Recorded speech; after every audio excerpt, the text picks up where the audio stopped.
Idan Levy is a security coordinator for SQR Group in London, specializing in online due diligence through OSINT and geointelligence. What caught my attention is the path he took to get there, because he started with music production degree in Leeds College, and I just wanted to talk to him about what it's actually like building intelligence pictures on people through purely open source intelligence, and where the line sits between thorough and too far. So, Idan, welcome to the podcast. Thank you for having me. Appreciate you coming on today.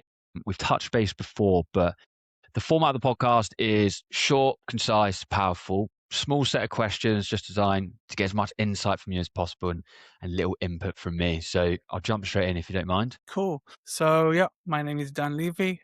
I'm an open source intelligence investigator. Around 7 years experience. I've worked in a vast array of different types of investigations, going from counterterrorism to fraud to kind of online misinformation. And I think this is a really good forum for me to kind of talk about. I don't know whether there'll be any tips or tricks or any insight to my experience. And I hope I can contribute and make a positive impact to those who may wish to take on my wisdom. Okay, so on that vein, then, And so that's how you know this is kind of improvised. when you're building a due diligence picture on someone purely from open sources, if you had to pick one single detail that tends to tell you more about someone than anything else combined, what would the one thing be? Cool.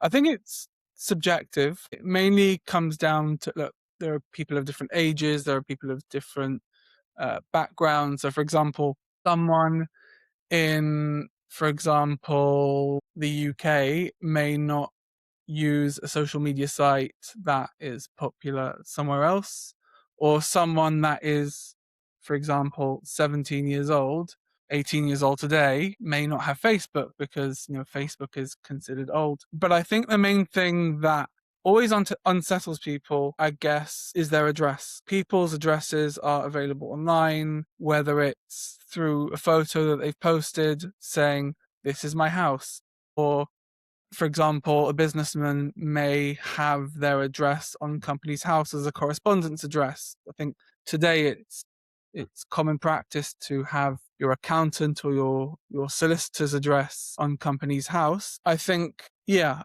thing that people leave visible online that they would be most uncomfortable to know is their address. Sometimes they do it knowingly, and you say, "Look, we're trying to mitigate any chance of a hostile attacker approaching you. You posted your address," and then they act shocked. Maybe not because their address is online, but why would I ever do something like that? So we live in a day and age where people post things impulsively, and an address is something that no one, I guess, should do, pretty much. Yeah, I think the address is probably that. Yeah, the golden nugget.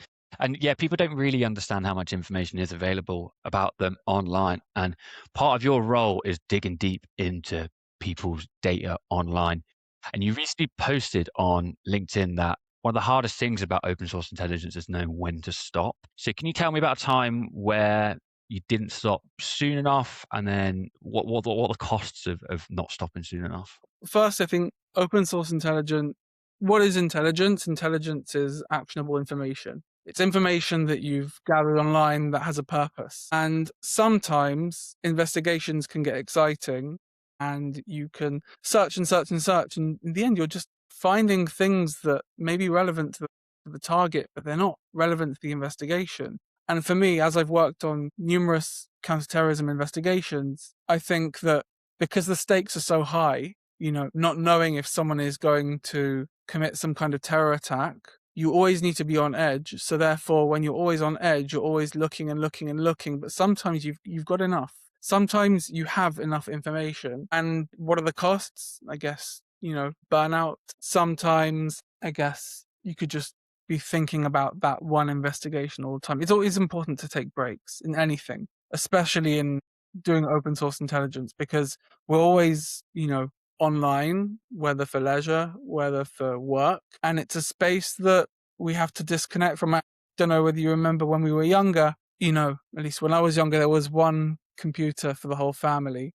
And every time a child wanted to use Facebook, one would have to log out in order for the next one to log in. But today it's all on our phones. It's constant. it's notification after notification. And I think not just for OSINT, but just for things in general, is that it's not good to be on the internet too much for anything. And I think, yeah, when you're doing an investigation, know what your boundaries are, know when to stop, know when to take breaks, because not everything has to be done right at this second. It's never always kind of a life or death situation, but how to get to the answer quickly and efficiently without burnout.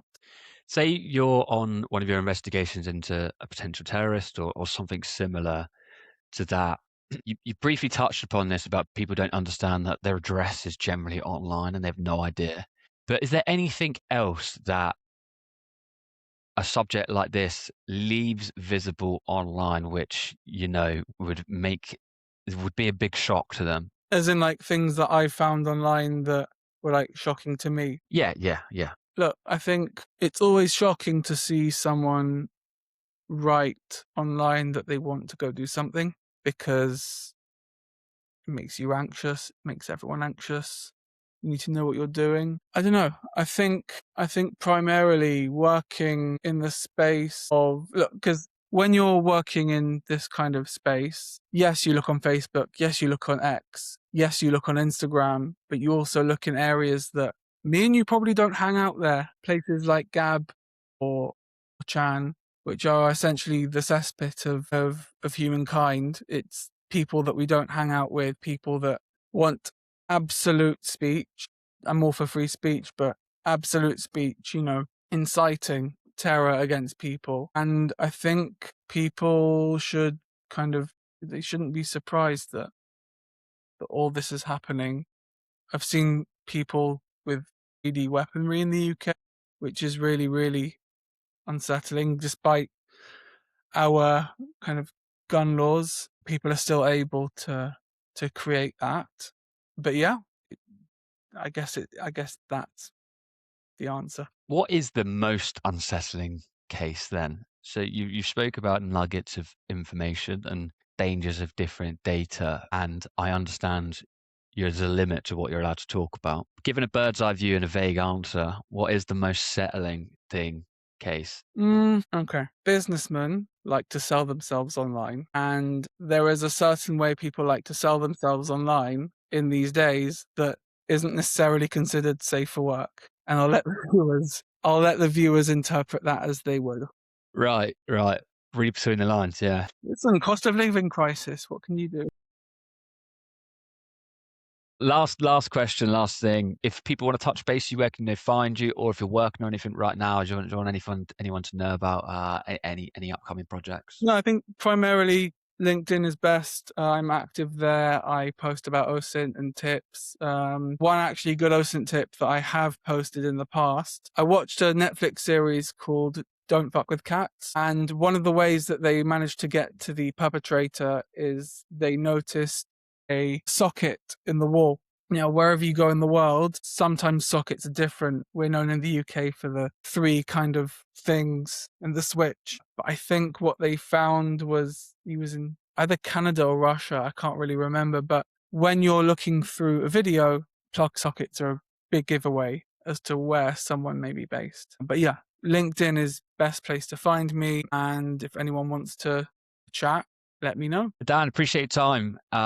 Yeah, a good perspective from someone who's active within the online investigating aspect within sort of like a sensitive area where, things matter, data protection matters, what data you aren't allowed to use matters. So I would rate you as an extremely talented investigator because you physically can't take shortcuts the way you do it. So I really value your input and time and appreciate it, mate. Thank you so much. All the best.